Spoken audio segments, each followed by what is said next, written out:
Have you been the victim of employment ghosting? Well, stick around because in this video, we are going to share with you why employers ghost to begin with and how to handle it. This topic is one that's near and dear to every job seeker's heart. Listen, ghosting happens a lot and we've all been there before. And yes, even we have been ghosted. And let us tell you, it sucks. So, you know the story. You apply for a job, or even worse, maybe you get contacted by a recruiter and you get all excited about an opportunity. Then you get the phone call saying, "Hey, we want to set up a time to speak with you." So you go through the whole process of prep. You set aside that time and you really study up on the company. So you make it to the second or third round and the recruiter or the hiring team says, "Thanks, we'll get back to you shortly." And then you play the waiting game. But what happens is, 1 week goes by, and then it turns into 2 weeks, and 2 weeks turns into 3, and before you know it, you're sitting a couple of months later wondering what the heck happened. Then it dawns on you. You've probably just been ghosted. Ghosting in the interviewing process is just poor candidate experience. There's no way to really sugarcoat it, but there are some reasons why it likely happens, and we want to dive into some of those with you in today's video. Lots of people have been the victim of ghosting, where they have been interviewed for positions or had recruiters or hiring managers contact them and go through an entire interviewing process only to find out that they got ghosted later on. But before we get too far into it, if you're interested in more videos just like this one, make sure you hit the subscribe button. And if you want to hit that notification bell, you won't miss a single post.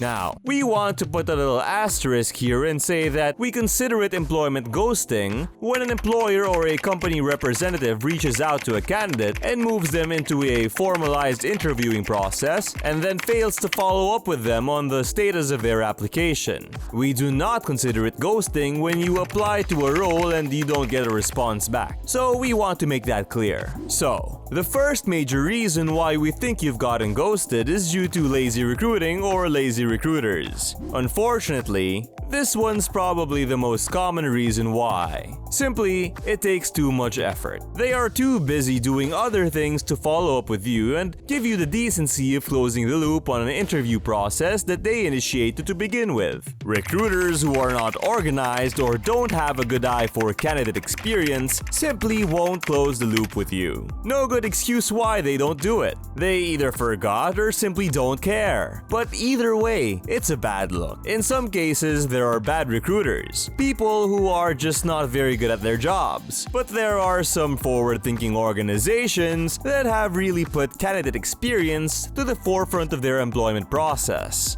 And these companies really think about how that candidate experience impacts the rest of their employment brand. Let's take a case in point. Amazon is one of the best in class that we've observed. Amazon actually holds their recruiters accountable to pretty strict metrics around candidate experience. They are actually taking it a step further and have created a 2 and 5 promise. So what the 2 and 5 promises is if you make it into an interview process and you make it to a hiring manager phone screen, we have 2 days to get back to you after the conclusion of your interview to let you know what the status of your application is. Similarly, if you make it to an on-site loop, we have 5 days to give you feedback after the conclusion of that loop. So what that does is, that forces the hiring teams to be very efficient and be very decisive in their hiring decisions. And then, essentially, forces the recruiter to then push on the hiring teams to get quick answers and get quick turnaround times. Because if they don't, their metrics are held against them.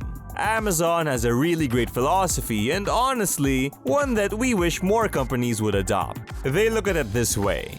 The number of people that they interview in a given year is staggering, and the chances of you as the job seeker being also an Amazon customer is going to be very high. So, if you got ghosted or treated poorly in an interview, and you went to go log into your Amazon account to buy that product, you're probably going to be thinking in the back of your mind that, yeah, maybe I don't want to give them my business after all. If you extrapolate that across the entire organization, how many interviews happen, and if everybody had the same experience, that would really impact the bottom line of that business.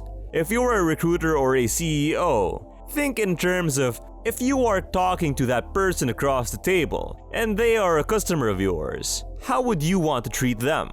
So, the second major reason is bad work processes. Companies that lack internal control often struggle with this type of thing. And kind of a polar opposite of Amazon, a lot of companies don't have great internal processes for their recruiting. And I'll say this, companies that don't have a formalized talent acquisition department inside of their human resources department tend to struggle with this more. And you can always tell when it's an HR person who is running the talent acquisition function inside of a company. No offense to our HR friends out there, but generally speaking, there are best practices in recruiting, and talent acquisition professionals are the best ones to handle that. Because usually, when there are not formalized processes and best practices implemented, candidate experience is really going to suffer. And there's also potentially bad software. So, if you're working with a company that doesn't have good technology and can't handle the volume of applicants in a proper way, then you're probably going to notice an increase in ghosting as well. So, let's talk about the next major reason. It would be overloaded recruiters. In general, in a professional setting, a recruiter should be able to handle anywhere from 15 to 25 recs depending on the type of industry that they're recruiting, the type of roles that they're recruiting, and the complexity.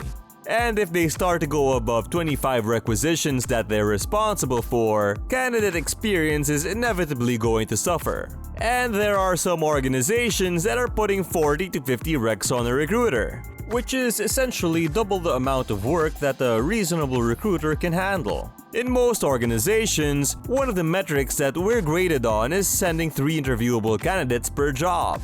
So if you have 40 plus jobs and you have a requirement for 3 or more candidates to be submitted, you're potentially looking at 200 plus candidates that the recruiter may be dealing with at any particular time. There are simply too many things to manage all at once. Inevitably, and as frustrating as it sounds, even the most organized of them all might miss a thing or two when dealing with heavy workloads. And of course, that's not an excuse for poor candidate experience and ghosting. But that's one of the reasons why you're probably experiencing that. The next major one is not an excuse at all, but it happens, so it's worth mentioning. It's that the recruiter simply forgot to get back to you. And again, when you're dealing with that level of recruiting and you're overloaded, it can be easy to think that you followed up on somebody, but maybe you just simply forgot. So, if you don't have the right tools or processes in place to keep track of all those candidates, things like that can and will happen. But it's not an excuse for poor performance, and it's a poor form any way you look at it. Alright, so let's talk about the next one. This would be hiring manager indecisiveness. This one is probably one of the most common situations that we observed in what could potentially lead to the perception of being ghosted, even if you actually aren't. So, in these situations, we may send over a candidate and then the hiring manager just sits on them for a long period of time, hemming and hawing about whether or not they'd be a good fit. They also may come back to us and say, "Hey, this candidate looks good, but I'd like to see 2 or 3 additional candidates before I make a decision who I want to bring in for interviews." And as a recruiter, that's one of the worst things that we want to hear. We try to get our 3 candidates right out of the gate, but if we have to go back and find a new slate of candidates, that could potentially delay the hiring process for 2, 3, 4 weeks. Now, if you're a candidate that came in on the very beginning, it could look like you got ghosted even though you didn't. But at the end of the day, if a hiring manager is very wishy-washy about a particular candidate and just wants to see an additional slate of candidates, recruiters are actually going to push back and say, "We need to disposition." Because if you're this wishy-washy about this particular person, then it's clearly an indicator that they're not the right fit for you.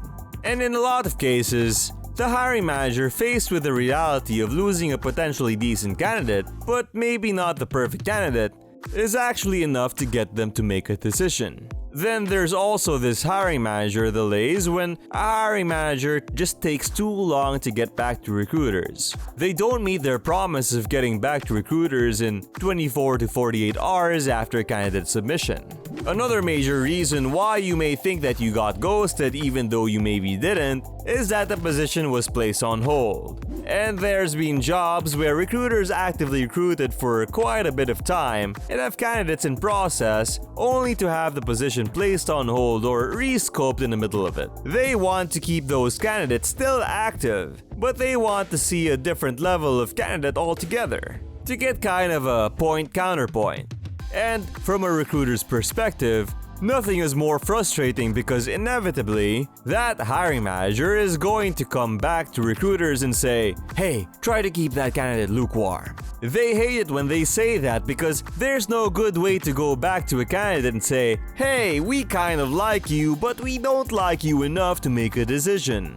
Because that's essentially what keeping you lukewarm is. They want us to continue to look for other candidates while keeping you warm on the side. What does that sound like to you? So, in those cases, recruiters generally try to push back on the hiring manager again and try to make a decision on the candidate to begin with. Because it's not good candidate experience. And if it gets to the point where the rec is just simply closed, recruiters aren't always going back and dispositioning all the remaining candidates that have been in process from before.